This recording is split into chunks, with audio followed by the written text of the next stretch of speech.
बिस्मिल्लाहिर्रहमानिर्रहीम। Dear students, अस्सलाम वालेकुम। मुझे उम्मीद है आप बखैर वाफियत होंगे। तो 10th क्लास की केमिस्ट्री का चैप्टर नंबर 11 हमने शुरू किया हुआ था। आज इस चैप्टर का एक नया टॉपिक मैं आपसे डिस्कस करूंगा। इससे पहले मैं अपने आज के लेक्चर का आगाज़ नबी पाक सल्लल्लाहु अलैहि वसल्लम की एक हदीस से करना चाहूँगा।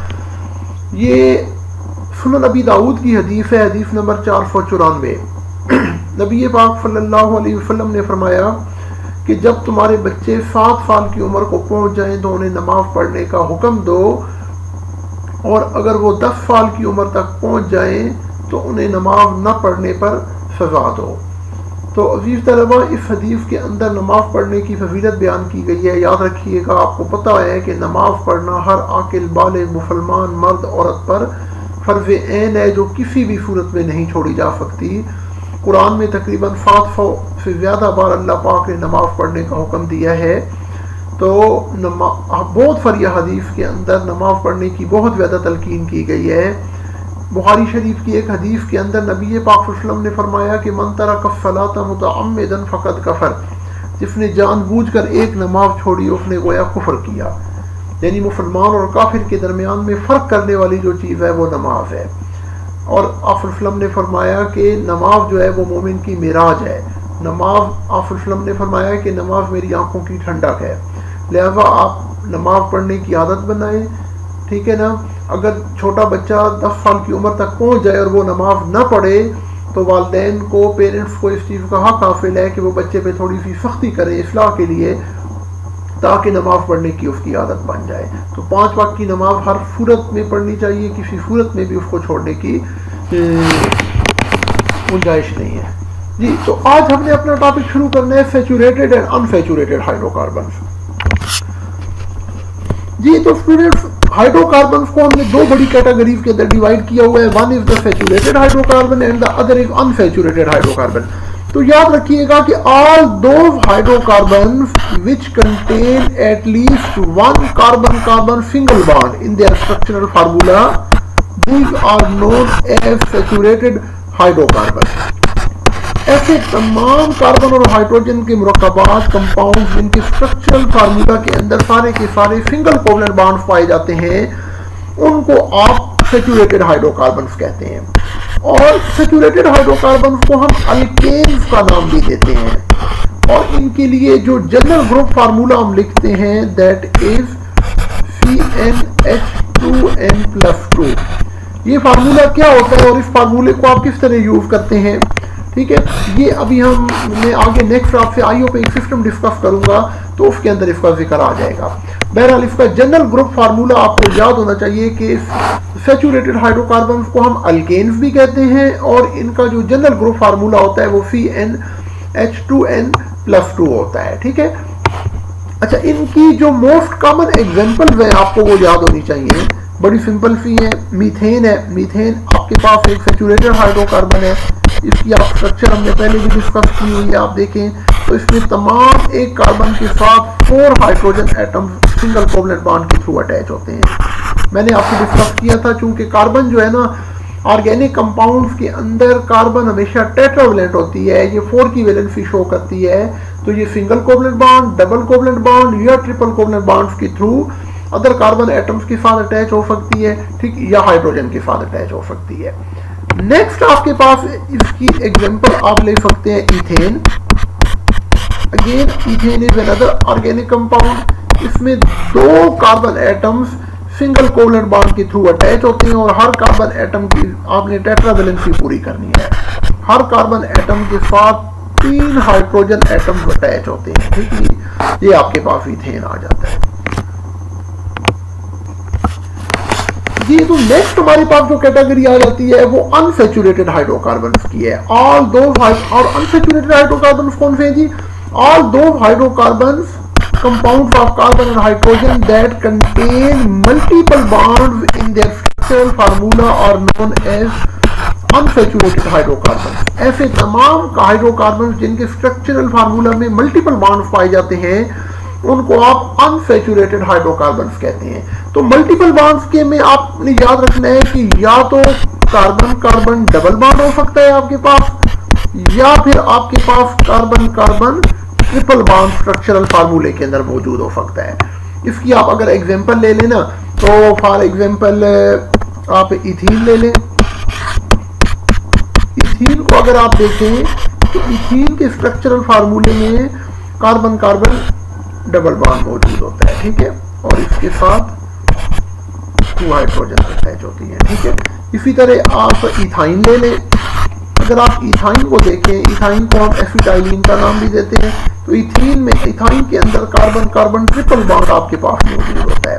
तो ये दोनों कंपाउंड जो है ये अनसैचुरेटेड हाइड्रोकार्बन्स की कैटेगरी में आते हैं। Now keep in mind that unsaturated hydrocarbons are further divided into 2 categories. Unsaturated hydrocarbon को हमने आगे मजीद 2 कैटेगरीज में डिवाइड किया है depending upon the nature of bond, कि आया कि गिवन कंपाउंड के अंदर आपके पास कौन सा बॉन्ड मौजूद है। आपके पास सिंगल कोवलेंट बॉन्ड है या डबल कोवलेंट बॉन्ड है। हाइड्रोकार्बन के लिए मैं H लिख रहा हूं। One is the alkene and the other are the alkyne, ठीक है जी।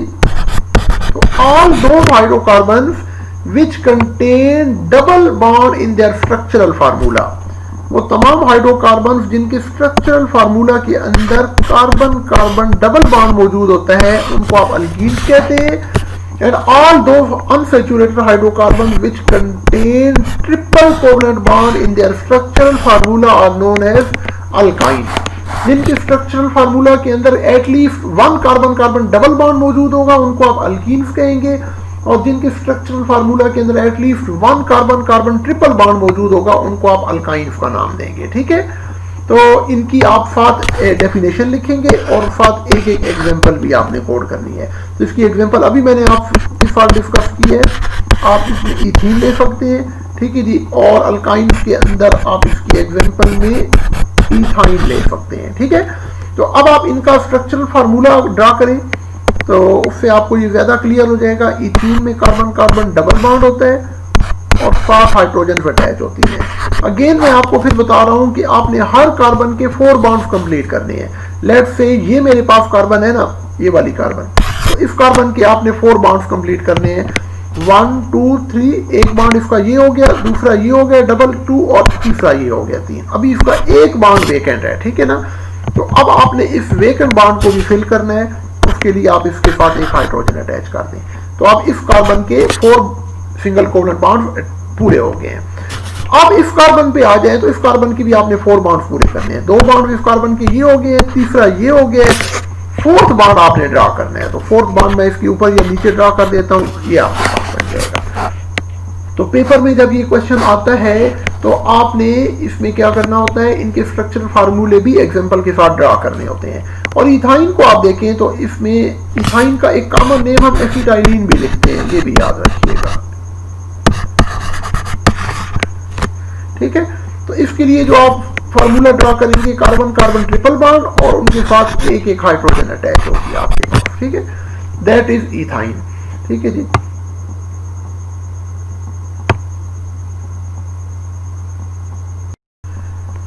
जी तो स्टूडेंट्स, ये जो अभी हमने टॉपिक पढ़ा है ना, इसी टॉपिक से रेलेवेंट हमारे पास एक सेल्फ असेसमेंट है, सेल्फ असेसमेंट 11.2।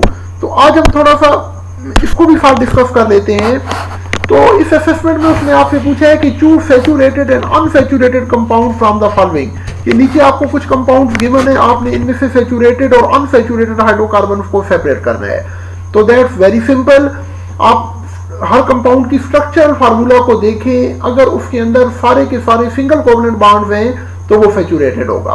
अगर गिवन स्ट्रक्चरल फार्मूला के अंदर एक डबल बॉन्ड है या कोई ट्रिपल बॉन्ड मौजूद है तो इट मीन्स इट अनसैचुरेटेड। तो अब आप गौर से देखें तो ये पहले वाली स्ट्रक्चर जो आपको गिवन है ना, फर्स्ट वाली, इसमें तमाम के तमाम बॉन्ड्स जो है ना ये सिंगल कोवलेंट बॉन्ड है, लिहाजा ये आपका सैचुरेटेड हाइड्रोकार्बन है। ये क्या है? सैचुरेटेड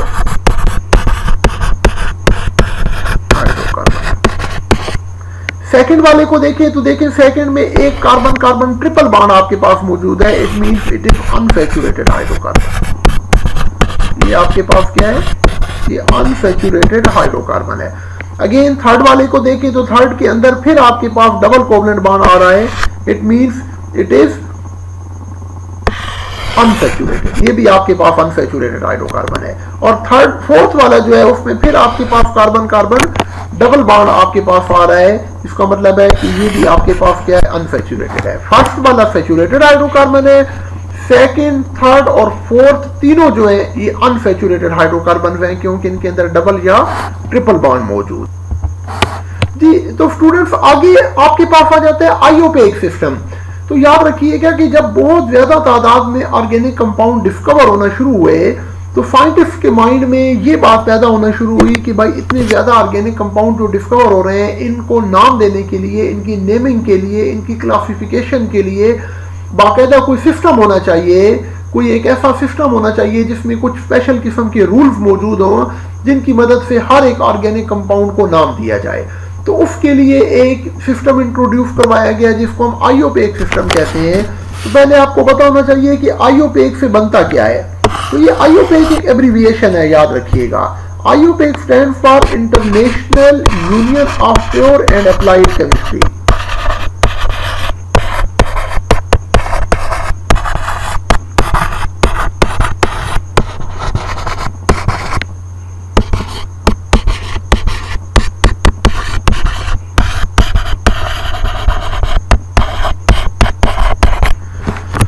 ये एक सिस्टम था जिसके अंदर पूरी दुनिया के साइंटिस्ट ने, केमिस्ट ने मिल के कुछ रूल्स और रेगुलेशन थे, कुछ रूल्स फ्रेम किए कि पूरी दुनिया में कहीं भी ऑर्गेनिक कंपाउंड डिस्कवर होता है तो उसको जो नाम दिया जाएगा वो इस सिस्टम के मुताबिक दिया जाएगा। इस सिस्टम की ज्यादा डिटेल आपकी बुक में नहीं है, ये इंशाल्लाह आप आगे एफएससी लेवल पे जाएंगे तो इसकी ज्यादा डिटेल को देखेंगे।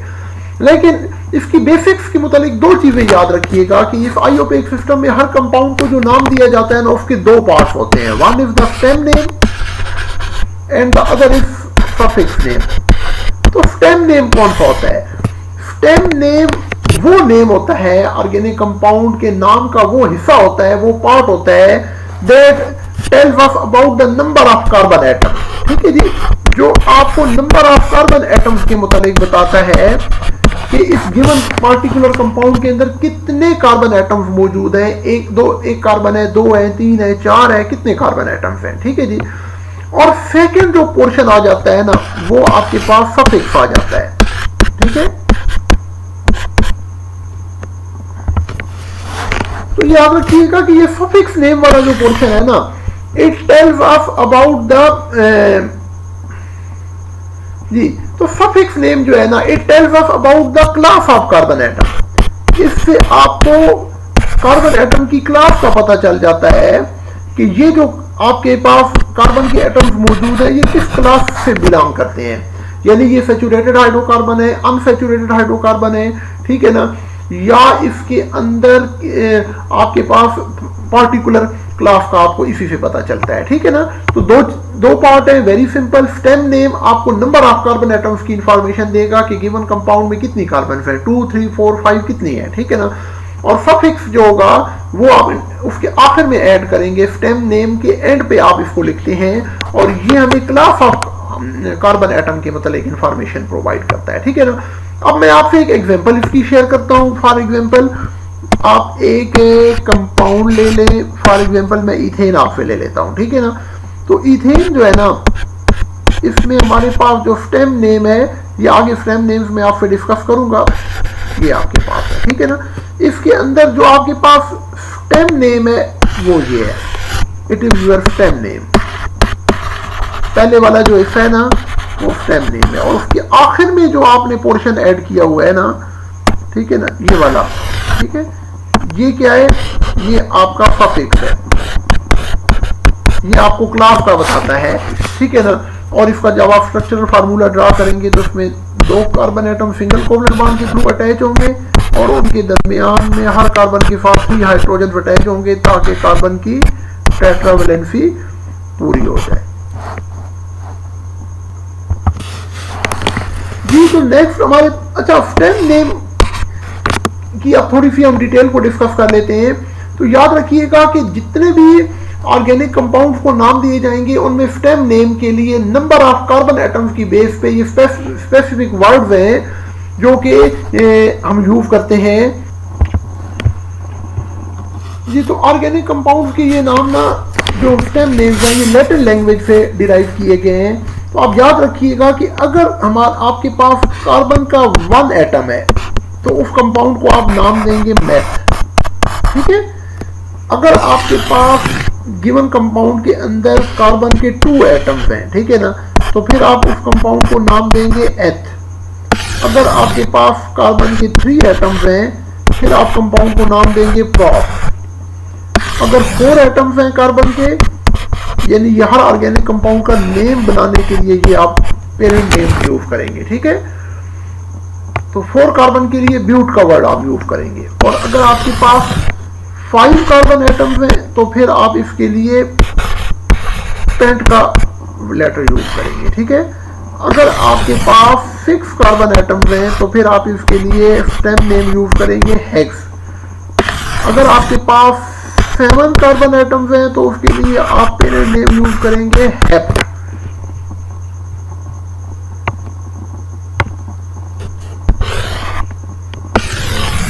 अगर आपके पास 8 कार्बन के एटम्स हैं तो उसके लिए आप स्टेम नेम लिखेंगे ऑफ, ठीक है।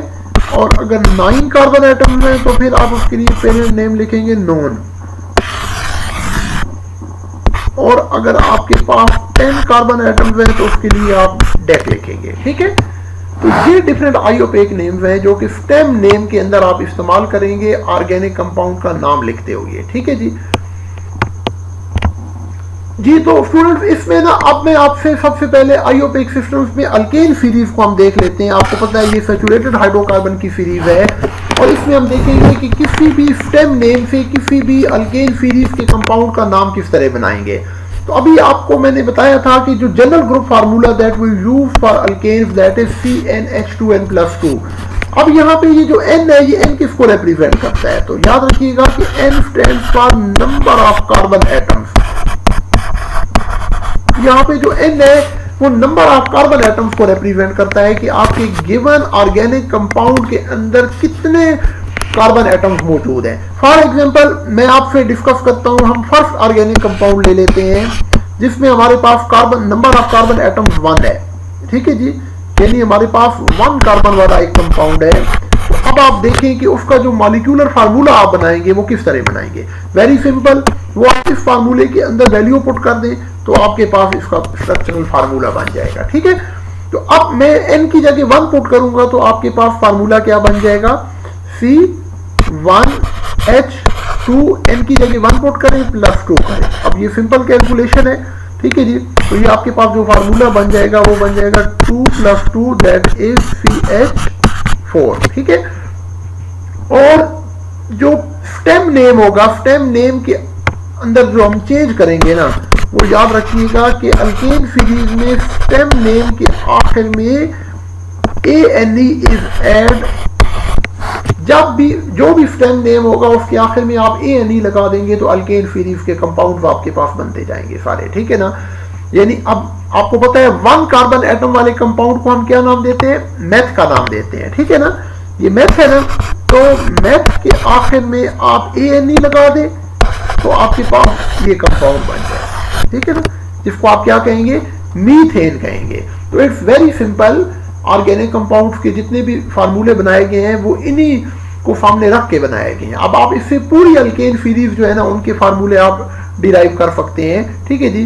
तो अब एक और एग्जांपल मैं आपसे डिस्कस करता हूं ताकि आपको ये पूरी सीरीज समझ आ जाए। नेक्स्ट एग्जांपल हम ले लेते हैं कि हमारे पास एक 2 कार्बन वाला कंपाउंड है। तो आप देखें अगर आपके पास कार्बन एटम्स की तादाद 2 है यानी n की जगह आपके पास 2 है तो कंपाउंड का अब आप देखें कि इसका फार्मूला किस तरह बनाएंगे। ये जो जनरल ग्रुप फार्मूला है ना CnH2n+2, पहले इसके अंदर वैल्यू पुट करें तो ये आपके पास बन जाएगा C, n की जगह आपने 2 पुट कर दिया, H2 × 2 + 2। तो देखिए ये आपके पास फार्मूला बन जाएगा 4 + 2 C2H6, ठीक है जी। तो 2 कार्बन एटम वाला जो कंपाउंड होता है उसका स्टेम नेम है एथ, उसके आखिर में आपने ANE ऐड कर देना है तो ये कंपाउंड बन जाएगा इथेन, ठीक है।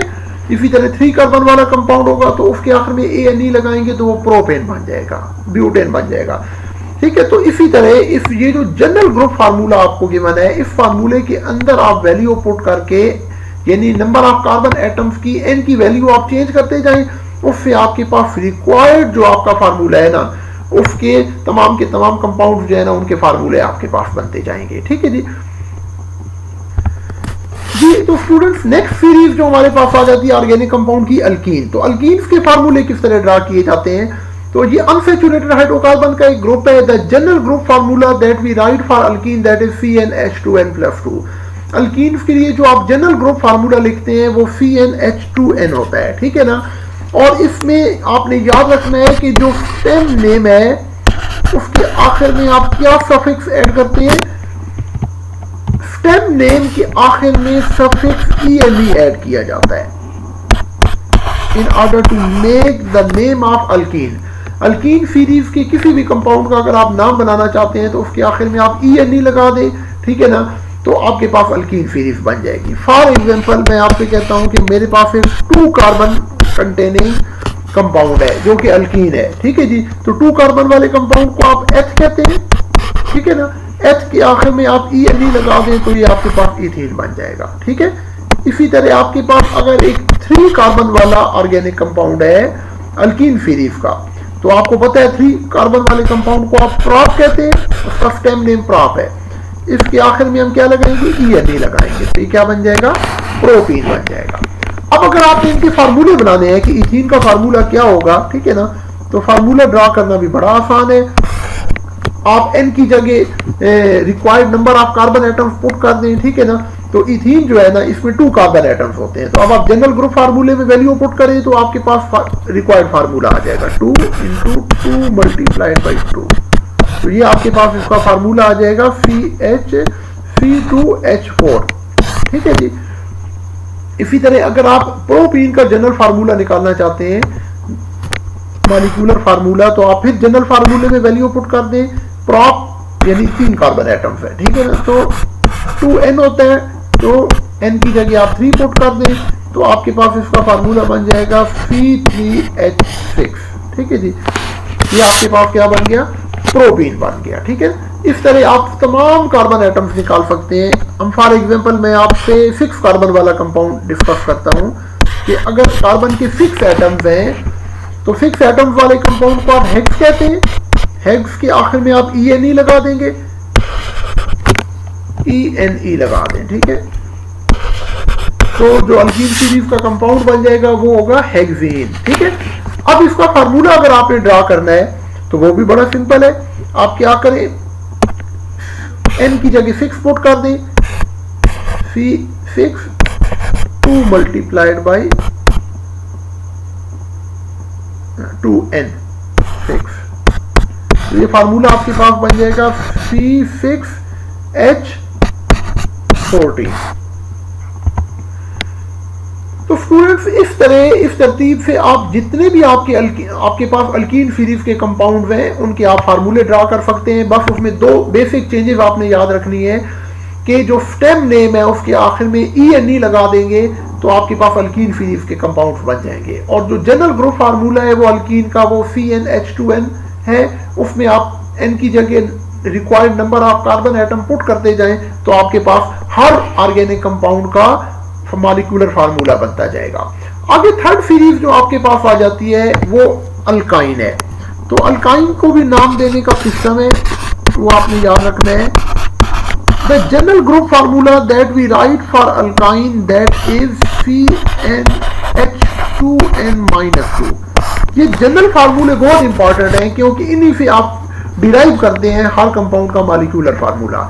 लिहाजा ये जनरल ग्रुप फार्मूले आपको जरूर याद होने चाहिए। ये आपके पेपर में आपसे एमसीक्यूज के अंदर भी पूछ लिए जाते हैं। ठीक है। तो आप पेरेंट नेम के अंदर जो आप चेंज करते हैं ना वो ये है कि स्टेम नेम के आखिर में YNE is added at the end of stem name। Stem name के आखिर में आप YNE ऐड कर देंगे तो उससे आपके पास रिक्वायर्ड अल्काइन सीरीज का कंपाउंड बन जाएगा। अब इसकी 2-3 एग्जांपल्स हम देख लेते हैं। फॉर एग्जांपल आपके पास 1 कार्बन एटम वाला एक कंपाउंड है। ठीक है ना।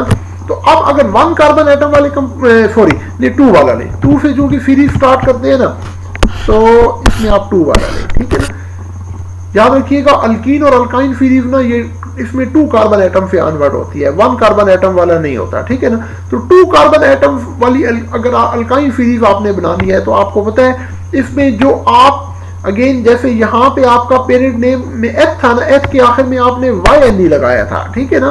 तो सॉरी ENE लगाया था अल्कीन सीरीज में, तो अल्काइन सीरीज में एच के आखिर में आप YNE लगा दें, ठीक है ना। ये एच है, इसके आखिर में YNE लगा दें, तो उससे आपके पास कंपाउंड का नेम बन जाएगा, ठीक है, इथाइन। अब इसका स्ट्रक्चरल फार्मूला आपने ड्रा करना है, तो वेरी सिंपल जनरल फार्मूला आपको पता है, CN की जगह 2 कार्बन एटम है तो 2 पुट कर दें, H2 मल्टीप्लाइड बाई 2 माइनस 2, तो ये आपके पास फार्मूला क्या बन जाएगा, C2H4 माइनस 2, ये बन जाएगा C2H2, ठीक है जी। ये आपका इथाइन का फार्मूला है, ठीक है। अच्छा, नेक्स्ट आपके पास हम अगर एक और एग्जांपल, फॉर एग्जांपल मैं ब्यूटाइन ले लेता हूं। मेरे पास एक कार्बन कंपाउंड है, एक कंपाउंड है जिसमें 4 कार्बन एटम है, ठीक है ना। तो 4 कार्बन एटम वाले जो जनरल नेम है वो ब्यूट है, उसके आखिर में आप YNE लगा दें तो अल्काइन सीरीज का कंपाउंड बन जाएगा ब्यूटाइन, ठीक है। अब इसका फार्मूला ड्रा करना है तो आप करेंगे कार्बन एटम्स की जगह 4 पुट कर देंगे, H2 मल्टीप्लाइड बाई 4 माइनस 2, ठीक है। तो अब आपके पास इसका फार्मूला बन जाएगा 8 minus 2C, that is C4H6, ठीक है जी। ये आपके पास ब्यूटाइन का ग्रुप फार्मूला बन गया है C4H6 जी। तो इसी तरह एक एग्जांपल हम और देख लेते हैं ताकि हमारा ये आज का टॉपिक कंक्लूड हो जाए, ठीक है ना। इसमें आपके पास फॉर एग्जांपल 6 कार्बन एटम वाला कंपाउंड है, तो 6 कार्बन एटम वाले कंपाउंड को आप स्टेम नेम होता है 6 के लिए हेक्स, ठीक है। तो उसके आखिर में आप YNE लगा दें तो कंपाउंड का नाम बन गया हेक्साइन, ठीक है ना। अब आपने इसका फार्मूला ड्रा करना है, तो वो जनरल फार्मूला से बनाएं, C6H2 मल्टीप्लाइड बाई 6 माइनस 2, तो ये फार्मूला बन जाएगा C6H12 minus 2, that is C6H10। इतनी डिटेल स्टूडेंट आपकी बुक में नहीं दी गई, लेकिन आपके समझने के लिए मैंने इसको काफी डिटेल से खोल के आपको फार्मूला समझाया है ताकि आपको ये फार्मूला बनाना आ जाए। अब इस टॉपिक से रिलेवेंट एक सेल्फ असेसमेंट है, हम उसको देख लेते हैं जी। तो स्टूडेंट्स हमारे सामने ये सेल्फ असेसमेंट है 11.3, ठीक है। तो इस असेसमेंट को आप थोड़ा सा देख लें, ये बहुत इजी है। इसमें आपसे पूछा गया है कि write IUPAC names of the following alkanes. ये कुछ अल्केन्स आपको गिवन है, आपने इनके आयोपेक नेम्स लिखने हैं, ठीक है।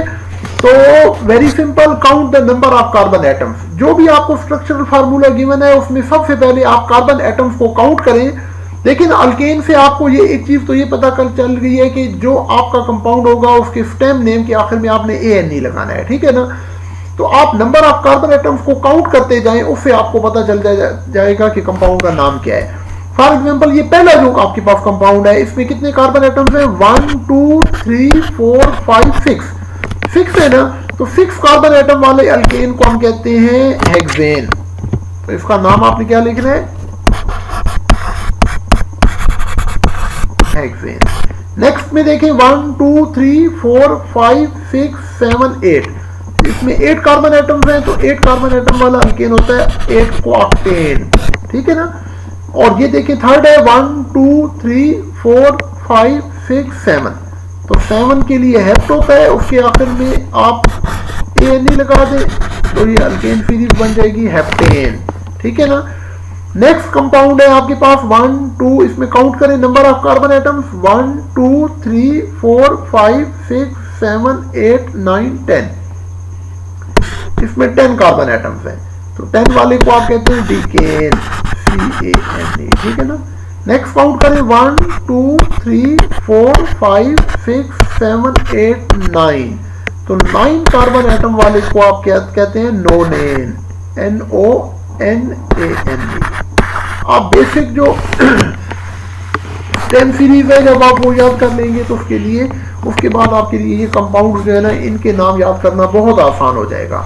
तो स्टूडेंट्स, मुझे उम्मीद है आज के इस लेक्चर से सैचुरेटेड और अनसैचुरेटेड हाइड्रोकार्बन को, आईओपेक सिस्टम को, and how to make the formula of alkanes, alkenes और अल्काइंस, ये तमाम चीज़ें आज के इस लेक्चर में मैंने आपसे डिस्कस की हैं। मुझे उम्मीद है कि इस लेक्चर से आपको अपने इन टॉपिक्स को समझने में बहुत हेल्प मिली होगी।